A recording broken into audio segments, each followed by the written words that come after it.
and welcome to this edition of the Native News Update on this Thursday, March 8th. I'm your host for today's program, Paul DeMain, and many of the stories we read here can also be found at our website at IndianCountryNews.com, and here are some of the news stories for the day from the Associated Press and other Native news sources.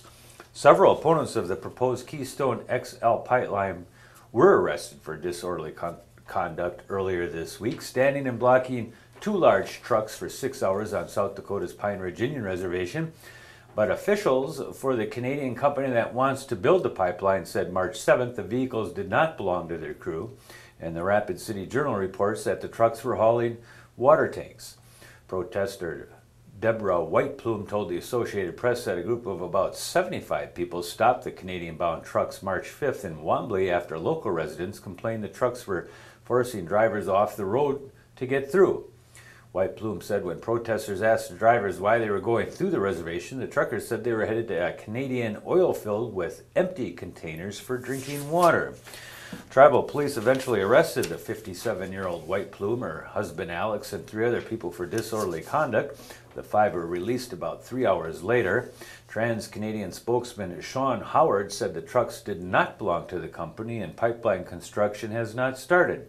There were none of our trucks involved, Howard said. We're not sure how it was connected to our project.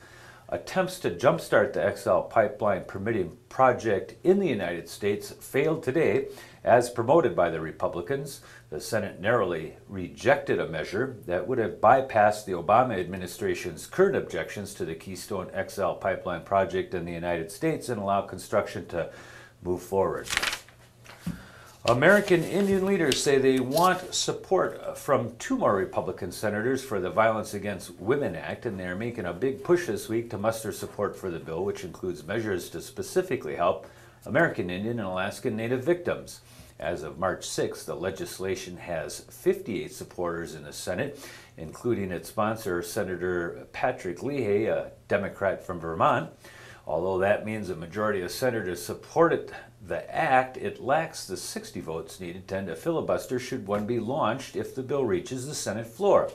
Tribal leaders' searches for additional supporters comes as heightened debate over insurance coverage for contraceptives has led Democrats to try to make women's rights an election year issue.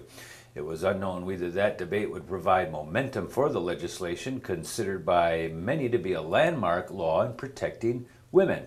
As a legislative summit for the National Congress of American Indians came to an end this week, tribal leaders were given a list of senators, all Republicans, who represent states with reservations in tribal communities and significant Native populations in their districts. A federal judge says 5 Native American inmates who sued over strip searches required before and after they participated in religious sweat lodge ceremonies at a private prison in Montana can pursue parts of their case but cannot seek monetary damages. The Independent Record reports U.S. District Judge Charles Lovell ruled the men have sufficient facts to pursue claims regarding strip searches, the prohibition of sacred items, and an alleged retaliatory act. However, Lovell ruled they failed to show how the prison substantially burdened their religious exercise, so they can't seek monetary damages from the Department of Corrections or Corrections Corporation of America, which operates Crossroads Correctional Center in Shelby. Lovell referred the case to U.S. Magistrate Keith Strong for a settlement conference. The Tribal Relations Day at the South Dakota State Capitol has been rescheduled to that bad weather they had last week. The half-day event highlights the accomplishments of Native American governments and tribal members in South Dakota. It had originally been scheduled for February 28th, but was canceled due to a horrific snowstorm out that way. Secretary of Tribal Relations J.R. LaPlante says it has been rescheduled for March 19th.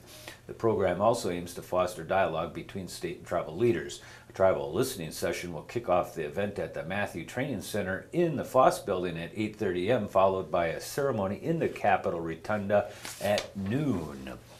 The parent company of the Mohegan Sun casinos announced this week it has refinanced debt of about $1 billion, buying it more time. An analysis said amid hopes that the business will strengthen with an improving economy.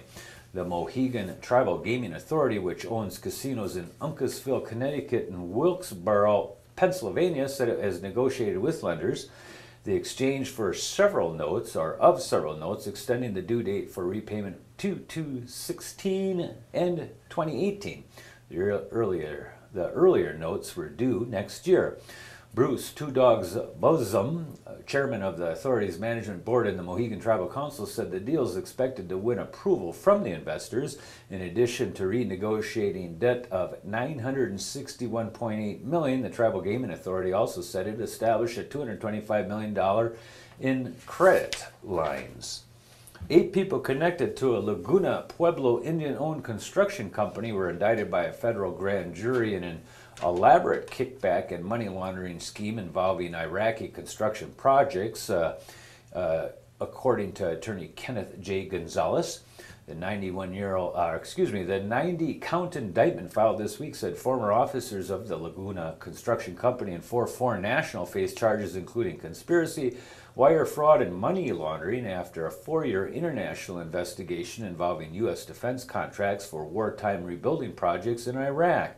The scheme sought to defraud the U.S. Department of Defense out of millions of dollars by submitting false subcontracting claims from offices in Albuquerque, San Antonio, Texas, Iraq, and Jordan, according to authorities.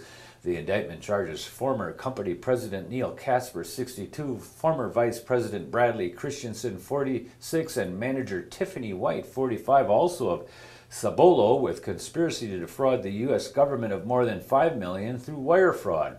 Laguna Construction Companies is owned by the Laguna Pueblo, and in a statement, the company said it was pleased with the indictment, saying it had worked extensively with investigators to bring the individuals to justice.